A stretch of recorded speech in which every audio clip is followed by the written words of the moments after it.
बिस्मिल्लाहिर्रहमानिर्रहीम। अस्सलाम वालेकुम।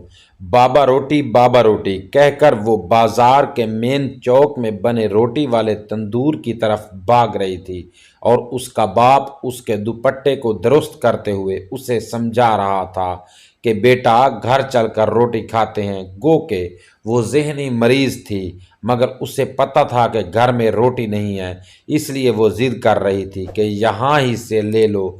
मगर तलख़ हकीकत ये थी, उसकी बाप के जेब में पैसे नहीं थे कि वो रोटी खरीद सकता, और मांग कर लेने पर शायद उसे भीख में भी रोटी ना मिलती। मगर वो भी ज़हनी मजूर थी, अपने बाप की मजबूरी को कहाँ समझ सकती थी, इसलिए वो मुसलसल ज़िद कर रही थी। बाजार में लाचार बाप की खाली जेब से नावाकिफ़ लोग उसे ताने कोसने कर रहे थे कि बच्ची को रोटी लेकर दे दो, इतनी कंजूसी क्यों कर रहे हो। वो मुस्करा कर कह रहा था कि अभी हम लोग पीछे से रोटी खा कर निकले हैं, बस बच्ची हवास में नहीं है इसलिए ज़िद कर रही है। अभी वो तंदूर से चंद कदम आगे चले थे कि आदमी ने अपनी बची हुई आधी रोटी कुत्ते के आगे फेंकी थी।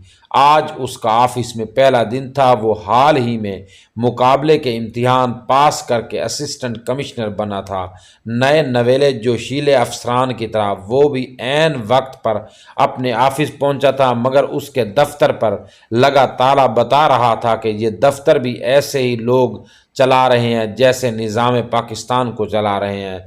साइल जिनके खादिम बनकर हम लोग आते हैं और फिर उन्हीं पर हुक्म चलाने लगते हैं। वो शऊर से आरी लोग बाहर धूप में खड़े अपने बुलावे का इंतज़ार कर रहे होते हैं और हम अंदर उनकी तरफ से मिलने वाली रिश्वत से अपना हिस्सा बांट रहे होते हैं। खैर, सुबह 9:30-10 बजे अमले की आमद का सिलसिला शुरू हुआ और आने वाला अमले का हर शख्स बाहर खड़े साइलिन को धक्के और गालियां देते हुए दफ्तर में दाखिल हो रहा था, और अपनी ताकत से नावाकिफ साइलिन गाली के बदले भी जी सर कर रहे थे। फिर मुतअल्लिका लोगों को मेरे पास भेजा जाने लगा, मगर मुझे हैरत हो रही थी कि मुझसे मिलने वाले अशखास में से एक भी ऐसा चेहरा नहीं था जो मुझे बाहर खड़े साइलिन में नज़र आया हो। वो अभी इसी मुताल्लिक सोच रहा था कि उसकी नज़र खिड़की से बाहर खड़ी एक औरत पर पड़ी जो पल्लू से कुछ पैसे निकाल कर अर्दली को दिखा रही थी। अर्दली उसे धक्के दे रहा था। 8-9 साल का बच्चा अपनी रफ्तार से दौड़ा था। उससे पहले कि कुत्ता रोटी को झपट लेता, उस बच्चे ने वो रोटी उठा ली थी। उसे मेज़ पर रखे हुए बर्तन में बचे हुए सालन से अच्छी तरह रगीदने की तगदो कर रहा था। तंदूर वाले ने देख लिया और गंदी सी गाली देकर उसे मारने के लिए दौड़ा, मगर वो बच्चा वहां से फौरन रफू चक्कर हो गया। उसने आकर वो आधी रोटी जो मुकम्मल तौर पर सालन की ग्रेवी से लुथड़ी हुई थी अपनी बहन को दी और खुद इत्मीनान से अपने वालिद और बहन के हमराह चलने लगा।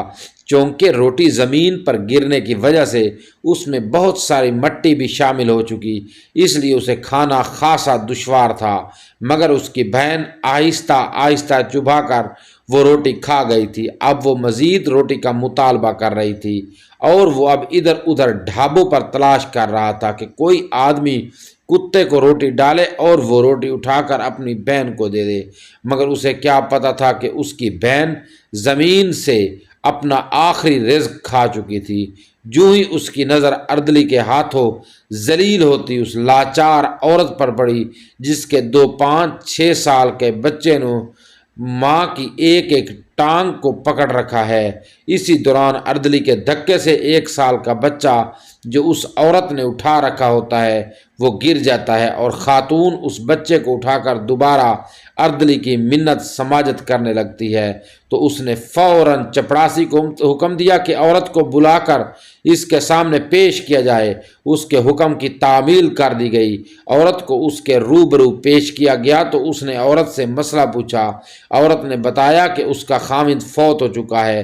खामिद की ज़मीन और घर पर उसके भाई यानी खातून के देवर ने कब्ज़ा कर लिया है। पटवारी, पुलिस, अदालत कोई भी नहीं सुन रहा।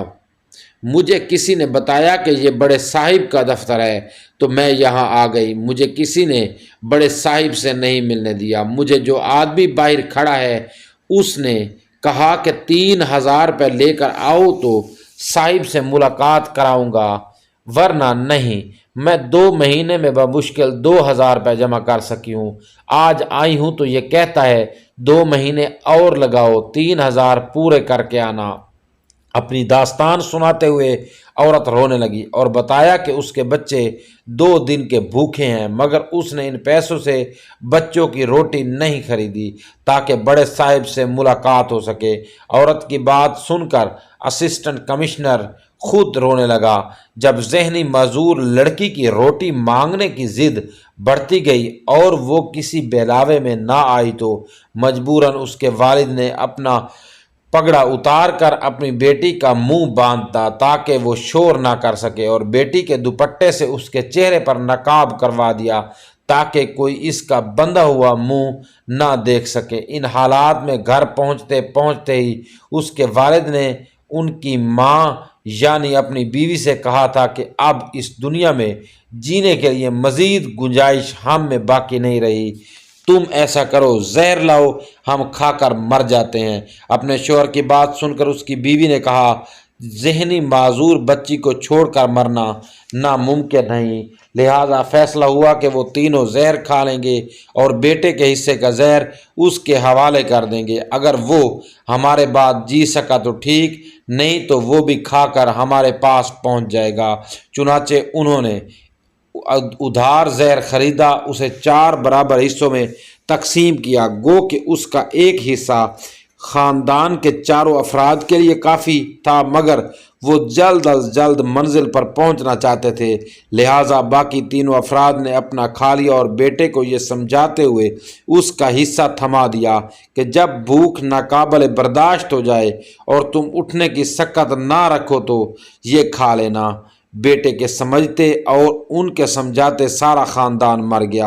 اسسٹنٹ کمشنر نے جب اس عورت کو دھکے پڑتے دیکھے تو اس کو اپنا ماضی یاد آ گیا۔ انہوں نے جب عورت کی روداد سنی تو اپنی جیب میں ہاتھ مارا جہاں پولیتھینیا میں لپٹا ان کے حصے کا زہر آج بھی رکھا تھا۔ انہوں نے فوراً پٹواری اور متعلقہ ایس ایچ او کو بلا لیا، خود موقع پر جا کر خاتون کو زمین واگزار کروا دی اور گرمی کے ایام میں عملے سمیت باہر بیٹھ کر سرکاری امور نپٹانے کا اصول بنا دیا۔ وہ سائلین کو اندر اے سی والے کمروں میں بٹھاتے، ترتیب وار نمبر کے ساتھ مسائل سنتے اور ان کا حل کرتے۔ انہوں نے ہر ممکن کوشش کی کہ وہ عوام کو باور کروا سکے کہ عوام حاکم ہے اور وہ ملازم ہے، مگر چاہ کر بھی ایسا نہیں کر سکے۔ خیر، وہ پہلے ہی دن ایک خاندان کی زندگی بچا لینے پر آج تک مسرور ہیں۔ دوستو، اگر آپ کو یہ سٹوری اچھی لگی ہے تو آپ ویڈیو کو لائک ضرور کر دیں، اور اگر آپ چینل پر نئے ہیں تو چینل کو سبسکرائب ضرور کر دیں دوستو، اور کامنٹ میں کوئی اچھا سا کامنٹ ٹائپ ضرور کر دینا۔